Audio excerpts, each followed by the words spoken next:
Hi, Firsties. As you may know, it is Women's History Month. I thought I would take you way back to one of the forefathers in America, or maybe I should say foremothers here in America, to Susan B. Anthony. I'm sure you haven't heard much about her, so let's go learn a little bit about her now. This is another non-fiction or expository text, so let's read slowly so we can learn about her.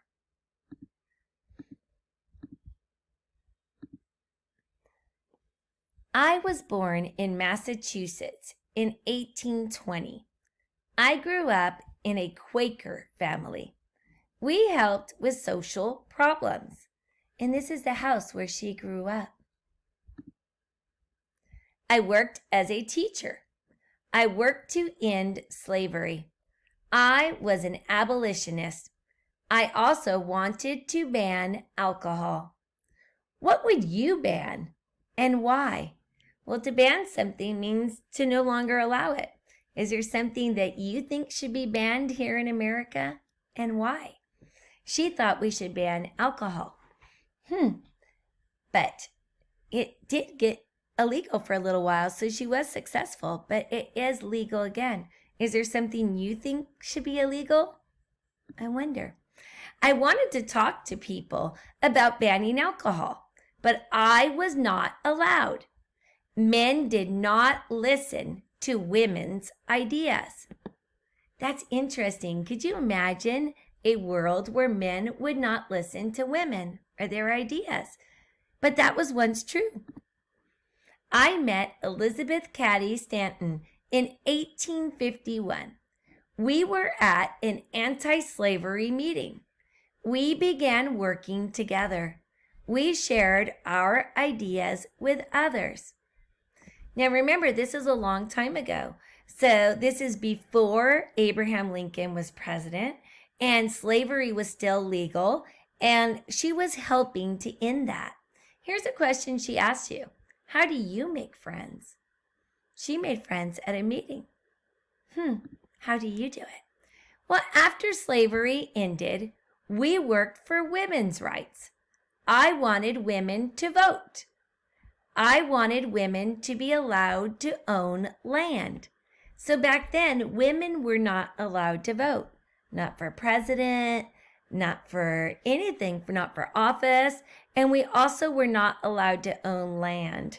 Our husbands could own land, our brothers could, our fathers could, and our sons could, but we were not allowed to. So you see, this is a picture of her out there fighting with her friends for the rights for that. It says National American Woman Suffrage Association. I traveled more. We started groups that wanted women's rights. In 1872, I voted. This was not allowed. So even though she wasn't allowed to vote, she went and did it anyway. And this is a picture of her and her friends that were fighting for this movement.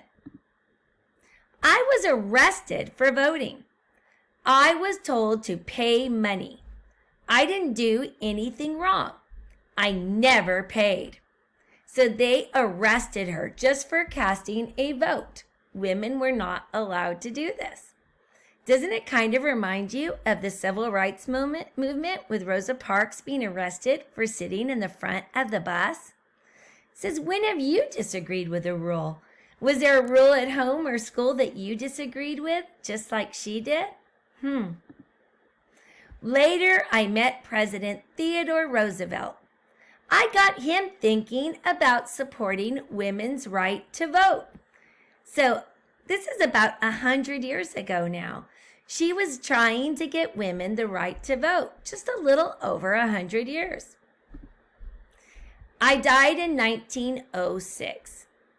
So she died. She still could not vote. It was not legal. In 1920, women won the right to vote. So that was 101 years ago that women were finally allowed to vote in America. Susan here, B. Anthony, well, she spent her life fighting for equal rights.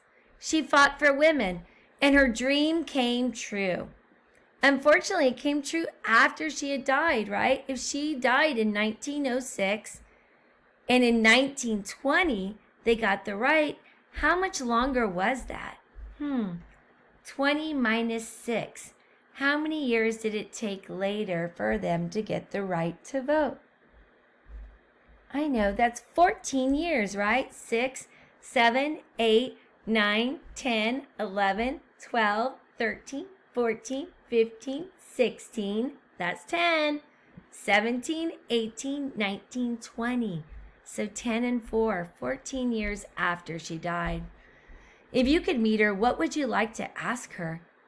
I have a lot of questions, right? I wonder if she had daughters and they got the right to vote and how important that might have felt to them. And here's a timeline. So she was born in 1820. Here's in 1869 when she started fighting for the rights for women to vote. Here she is voting in 1872 and getting arrested. She died in 1906, and in 1920, women finally got that right to vote.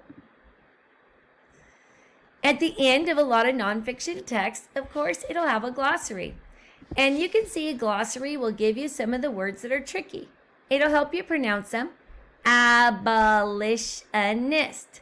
And like a dictionary, will tell you what they mean.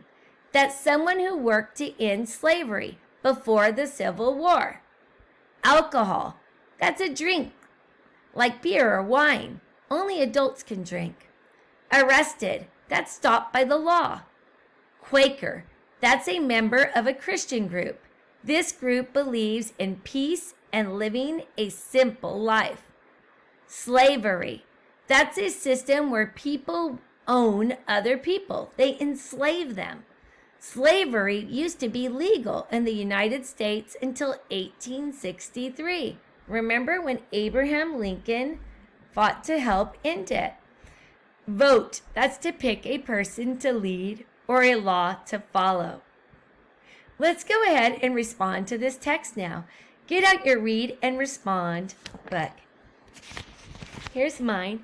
Mine is pink. Make sure you keep a sticky note in it so it's easier for you to find your page. Find your next empty page now.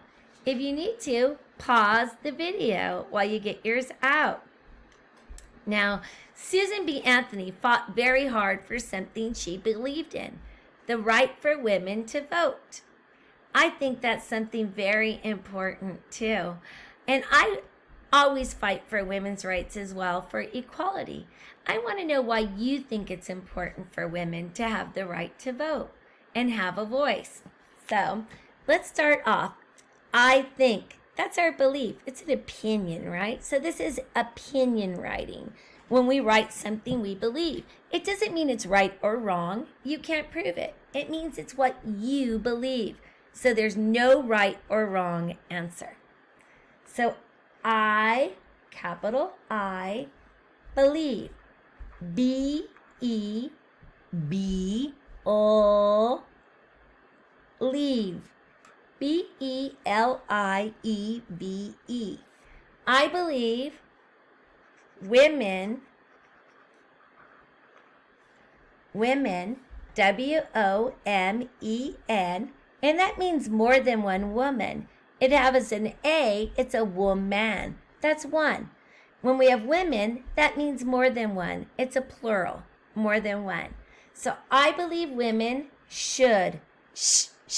Remember that digraph? That's S-H. Should, S-H-O-U-L-D. Should vote. V.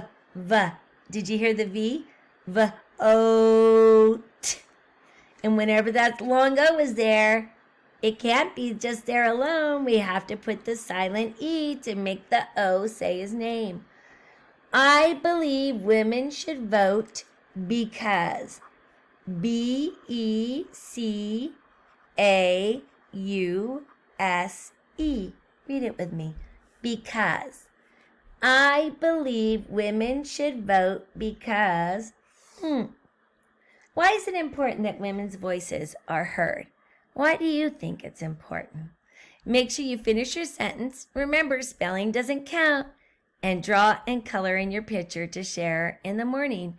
I can't wait to hear what your opinion is and why you think it's important that women have a voice.